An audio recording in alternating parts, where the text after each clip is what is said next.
everyone. My name is Mohammed Rahman. I'm a real estate broker. Today I have a guest. His name is Affar. He's one of the top real estate attorney in New York. He closed over 7,000 real estate transactions. Please welcome Mr. Affar. How are you, Mr. Box? Thank you, Brother John. How are you? Thank you so much for Thank having me on. you. I'm really happy to have you on the show Thank you. today. My honor. Thank you. Yes.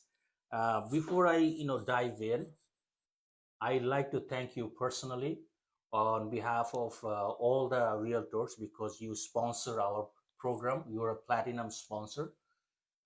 Really, we appreciate it. Sincere thanks from us. Thank you so much for that. No, it was really an honor for you to even invite me on. I mean, I know there's plenty of attorneys out there, so to let me be a part of it, I greatly appreciate it.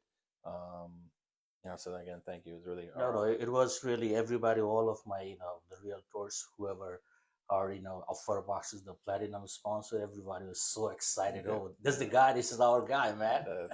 Right. So, please, introduce yourself, a little bit about yourself so that. Yeah. My name is Affar. I was born in New York.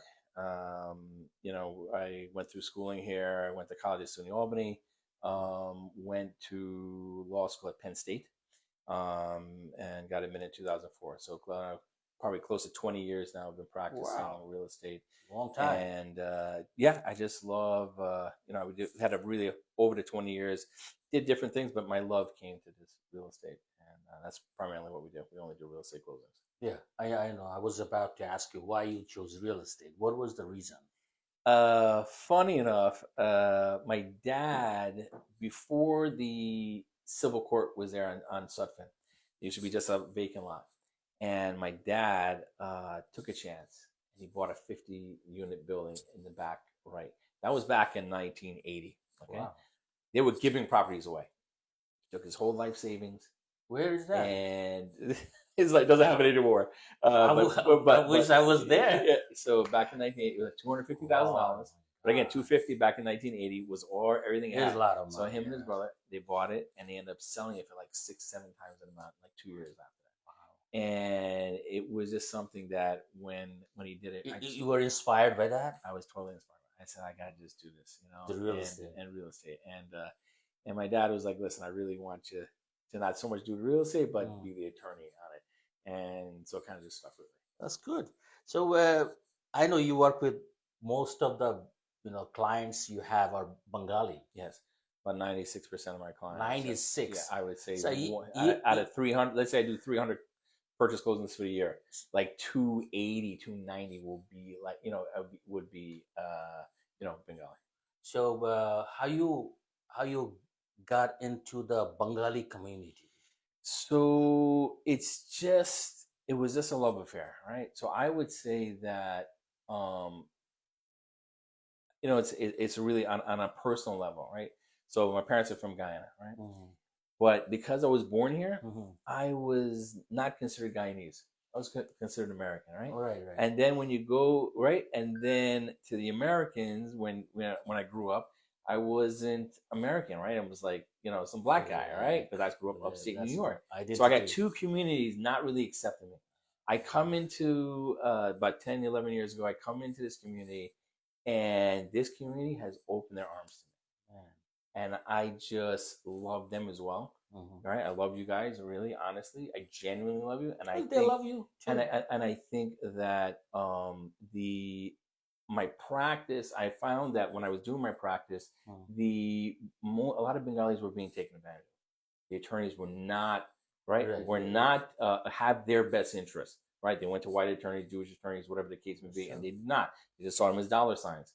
I don't see a dollar sign, right? I have no problem when it comes to killing a deal if I have to protect my client, right? I don't mind losing if I have to. We know it. Whoever works with you, everybody knows it. Right? The question. So that was that love affair. So I found that this community really embraced me, and I just also embraced it. And that's how you grew my 100%. One client at a time, right? Just doing right by one, doing good by one, and I got like their entire family, and then I got their family's friends, and so I just spread like yeah, that. I just spread like So did you learn any Bengali, or you know, you can speak Bengali? I have a hard head, right? So the only word I know is Ashen, right? What is it? Ashen, come Ashen in. is come in. Let me. So you know, even when I went to school, my teacher, when I took Spanish in high school, she I got a 64, right, on Spanish, right? She said I was so bad at it. She says, I'm going to give you one more point to pass you, but promise me you'll never take Spanish again. So yeah, so I'm not. That's a true story. I'm not good at it. Let me teach you. Can you say kita Kita, khabar? kabor. Kita khabar means how are you? Okay, so kita kabor. Kita khabar balani. All right, Say all right. Kita kabor. kita khabar Kita kabor. balani. Balani. That's it. All right. So you learn something. Kita khabar balani. All right. So say, how are you? So are you inshallah, good? inshallah, I'll keep trying. Okay.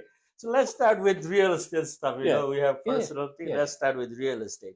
So I know you deal most of the clients are buyers. Yeah. So when a buyer comes, means that you consult them and you receive a contract from a seller attorney, and you check the contract to protect the buyer. Well, we have a process, right? So unlike any other attorney, right, we actually do a preliminary search and we check the DOB website. So we already check for C of O. We're checking for violation. We're checking for open permits and open alterations. So before the client even gets here, I've already checked the property. Okay. Right. And there's a lot of things that, you know, come up. So at least they're not wasting time. Right. So for example, let's say, there's an open permit, open violation or something like that, and the seller doesn't want to take care of it. If I wait till I get the title, they've just wasted a couple $1,000s. Right. So I save them that ahead of time. Right. And we have this discussion where you guys can negotiate, which you do, very skillfully. You know, you negotiate these, these issues. So what are the, excuse me, what are the red flags on the contract? On the contract, all right, red flag. I look for a couple of things, right? I'm just looking for contingency to make sure that there is a mortgage contingency. It's paragraph 8. We're checking for, because the market is so hot, the sellers will try to put in there that the buyer's waiving the appraisal, right? So that's why we are definitely looking for that kind of stuff, right? I'm looking to see if on a seller if there's any seller concession language, right? So you can finance some of your closing costs. I have to make sure that the proper loan amount is there. It happens, and again, a lot of attorneys make a mistake. Just dotting our I's, crossing our T's, right? I'm checking for violations. Right. See if the violations, not just violations that are being cleared, are they being cleared just as the date of contract or the date of closing, right? I want to make sure that all violations, because things pop up after the contract date. Right. We're checking for C of O's, is it a 1 family, 2 family, etc. Right? Other items. I mean, we can go into more detail depending on where you want to go, but I mean, those about basically, and the closing date, right? So those are the 4 things I'm looking at. The timing. Yeah, I'm just looking at timings. I'm looking for the mortgage contingency, and I'm looking for the C of O. Those are the 4. So a little bit, and I understand, but the general buyers, they don't understand the mortgage contingency and the appraisal waiver. Can you explain a little bit? So basically, it's funny. It's really technical, right? So even the attorneys miss it, right? So you can play this appraisal a couple of different ways. So if a person is putting down, let's say 30-40%, okay? So sometimes the sellers don't want the property, as long as the lender is going to give you that loan amount, right? Then you satisfy the condition, right? And then the buyer now says, listen, I mean, I wanted a $600,000 house, right? Not just because I'm putting 30-40% down, you're still giving me the same loan amount, right? That I want my house to appraise for $600,000, not $550 or $570, right? So that is one of the things that we have to kind of just educate the client that, listen, and it's a deal breaker. Sometimes it's a deal breaker, yes. Right? Sometimes, listen, I don't care that I qualify for the loan amount. I want my house to appraise, right? So it's just a discussion that we'll have between us and the agent and the other side. In plain English, if contract price is 600,000 and the appraise came out short like 580, so buyer has to put out of pocket his pocket if the appraisal is waived. If it's waived, yeah, 100%, they have to come up there, right? So the buyer should not accept appraisal waiver terms. And they should not, right? They should not. But again, it depends on the deal, yes, right? yeah, It depends on the deal, and then you have to really discuss with your loan officer and the agent to see if the house will come in, and maybe it's short a little bit, and again, it could be your dream home that you're willing to come up with the extra cash. So another thing, at the time of when buyer signs the contract, I have a lot of question about the earnest money. They're really nervous. What if they're gonna lose their money? If seller is gonna give the money back? So where this just explain how it works. In what point a buyer might lose their down payment? Okay. So yeah. So now earnest money and down payment, right? They're not synonymous, right? They're different, right? The earnest money deposit is just the contract deposit. Right. Okay, good. But that goes towards the down payment, right? So let's say you put in $20,000 contract signing, that's your earnest money deposit, but you're putting $100,000 down. Yeah. Right. So the $100,000 is a down payment. I'm talking about the earnest money. Right. So now the earnest money, right?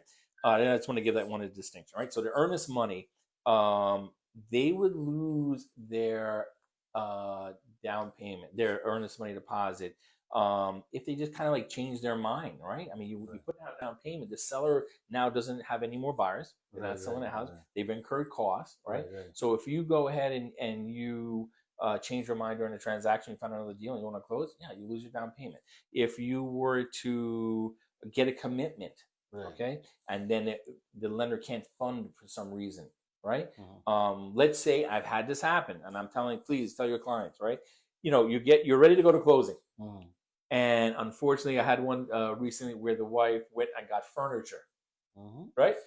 Tables, everything, right? She ruined her DTI. She ruined her debt to income ratio. So now she didn't qualify. Now the lender can't fund. They end up losing their down payment because they cannot, right? Now the loan is not that, and it's not fair to the lender, right? The lender said, listen, you have this amount of credit, don't exceed that, right? So that's something where you got to be very careful not to be overzealous, keep everything the way it is, okay? And don't change anything. But as long as the buyer will get a down payment back if the house doesn't appraise, if title's not clean, right? Or you get a denial letter. So let's denial letter from the lender, right? So as long as you get me those, you'll get your money back. But you can't, you also can't, harm the seller, right, as well, right? You might get ticket because you're talking too fast. Oh, sorry. I just know the. I just know it's so well. So I apologize. You talk really so fast. No problem.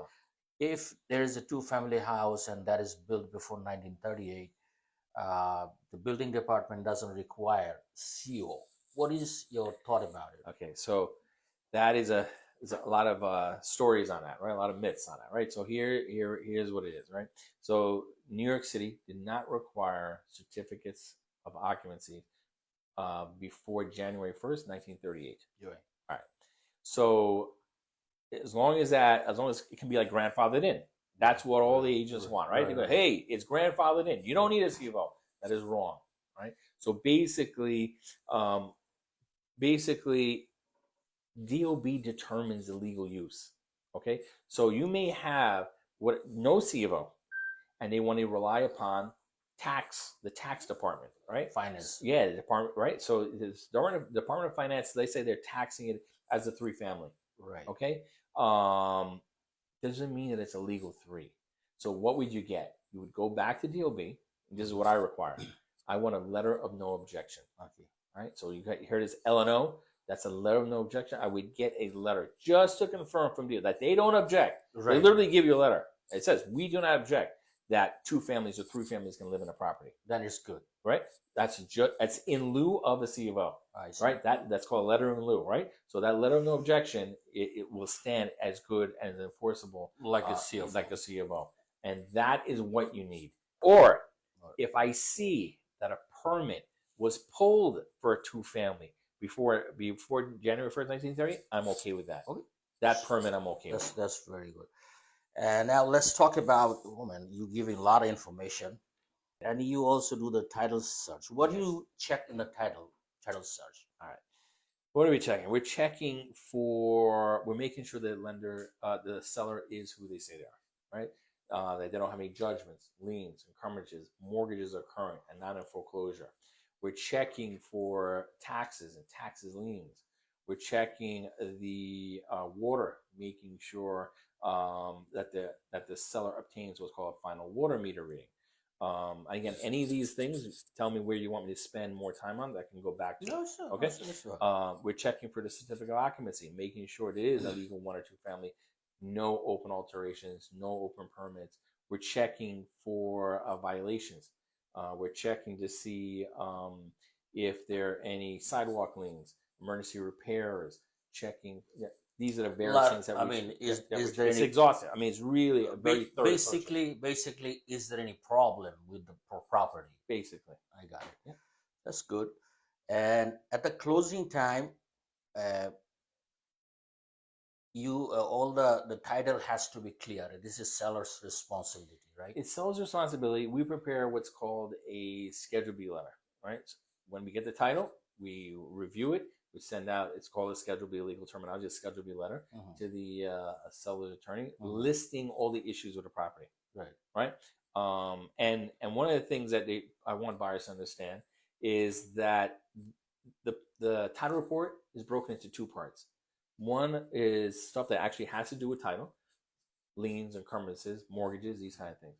And the second part are violations and all this other great other stuff that affects the buyer, but it's not a title issue, right? We don't want to buy a house with an open alteration, right? But that doesn't affect title, right? We don't want to buy a house with a violation, right? It doesn't affect title, right? So this is the thing that's why the representation's in the contract, right? The seller's representing that the house is free of violations, free of open alterations and permits. But we put that in a letter and we send it over. Then they have to clear it. And as long as I get what are called omit letters, right, for the title, then I will go ahead and schedule closing. One question I should have asked you before. On the contract, there is a standard contract. Another one is a rider. Is rider supersede the standard contract? Yes. So if there's a conflict, the rider will supersede, right? It will, yeah, it'll be in favor of the. So it's very important that. And another common question I always get asked from the buyer: what is the difference between deed and title? Okay, very good. So a deed, right, is the actual evidence of ownership. Right, is the actual evidence of ownership, and the seller. In New York State, typically makes it's called a bargain sale. It's making covenants, right? He makes a promise, right? That and a covenant is something where you can sue them afterwards, right? So I covenant, I promise that I haven't done anything to suffer this property, right? So it's a bargain sale deed with covenants against Grantors Act. That's the typical covenant, okay? But let's say he has a mortgage or something he didn't disclose, right? Let's say he's a bad guy. He's a fraud, right? You have this thing called title insurance, right? So the deed is the actual ownership, and the owner's policy or title insurance is what ensures that. So they're making sure that guy is the real seller, right? He's making sure that he doesn't have any loans out there. That is title insurance. Yeah. I was asking you the title. What is title? Another thing. Is a very common thing about CO, CFO or CO, the certificate of occupancy. Title is the actual chain of ownership, right? And any of what's called encumbrances. So an encumbrance is anything that restricts you in any way. I see. Any way. So part of that is covenants and restrictions. So you may have an easement running through your property. You may have a proposed widening, right? That actually that they can widen the street, right? So these are CNRs. They're called CNRs, right? That we have to read. And again, it all depends on the contract and what representation the seller is making. So deed has a physical paper. You can have a physical paper. It is a physical paper, but title doesn't have it. Okay, no, that's no. So so the title report. Okay, so here are the 2 parts. You have a title report and you have an owner's policy, the actual policy, like a life insurance or a car insurance. You get a policy, right? Good. So the policy really emanates from the title report. You got the stick title report, right? And then you'll get a 5 or 6 page policy, which condenses it, right? I see. And that's what they use as their form of insurance. right? But the title but the deed itself is a 3-page document, right? I saw it. It's 3 page. So the title insurance will cover that owner if somebody else claims that, hey, this is my property. Any kind of ownership, or any kind of liens and stuff like that. Just real simple ownership and liens. And this is a must for. But it does not cover, right? It's also important what it doesn't cover. It doesn't cover the C of O. And it doesn't cover, let's say there's an illegal extension. It doesn't cover that stuff, right? So that is where the attorney has to make sure. Yeah, he has to read and understand those searches. And you'll see in the report that as I was telling you, the 2 parts. So those municipal searches, those are called municipal searches, right? To see about violations and all that kind of stuff, because they don't affect title. That is where the attorney has to review those searches to make sure that the representations from the contract are met. I got it. Okay? That's how they into play. So at the closing, the one thing you have to decide, or buyer has to decide, about the ownership, what kind of ownership they will. Okay. So can you please explain how many types of ownership is there? Yeah, I think there's 3 basic types of ownership, right? So you can hold the title. Let's say you're with somebody else, right? If you're just by yourself, this be simple, you own it, absolutely, right? But if you're with another person, then you can own it what's called tenants in common. Okay, you can own it with joint tenants with rights of survivorship. You can own it as tenants by the entirety, right? Those are the 3 basic types of ownership, right? So the tenants in common allows each individual to, upon their passing, okay, they can deed their share out, right? As a bequest to a particular heir, they can give it to whoever they want. They don't have to give it to the surviving owner. Heir. So they don't have to give the survivor owner. So each owner, right, when they pass away, can give it to whoever they want to, right? Now, with joint tenants right of survivorship, is just the opposite.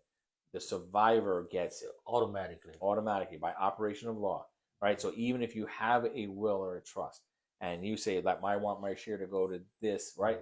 I want to make a specific request to this particular heir. No, it is a joint tenant right of survivorship. The survivor gets it, right? And tenants by entirety is strictly related to husband and wives. Okay, now why is that important? So one of the things that that people forget is that the joint owner can still sell their share. Right. They can still assign their share to somebody. Right? Even though it's a joint tenants right of survivorship, you can't do that with a tenants by entirety. Right? The spouses have rights over there over each other. Right? So that's one of the huge distinction that a lot of people don't forget to make. It's good information. What happened to the intestate property? Owner did not leave any will. So yeah, if they die in intestate, that would be it's really a shame, because now it goes to the surrogate's court. Right? Both of them go to surrogate's court, right? But now you've got all this fighting. Right? Now you've got all the heirs have to make application, right, to get their share. They don't get stepped up basis. Now, I don't know if you want to go into that, but basically they lose what's called stepped up basis. And then what happens is, let's say if the husband is just on the on title, right, which happens a lot in the big argument, right? So that's why I'm saying that scenario, right? He dies, and he dies without a will. Now, according to the statute, the wife gets half of the property plus 50,000, and then the remaining balance gets divided up to the children equally. That poor wife is now tied to those children for the rest of their life. She can't dispose of the property as she wishes. Wow, right? So it's really something important to die with. And again, I focus on trust because I have so many clients that are now asking about that. So I now do the trust part of it as part of the service that we offer. So always better to leave a will before.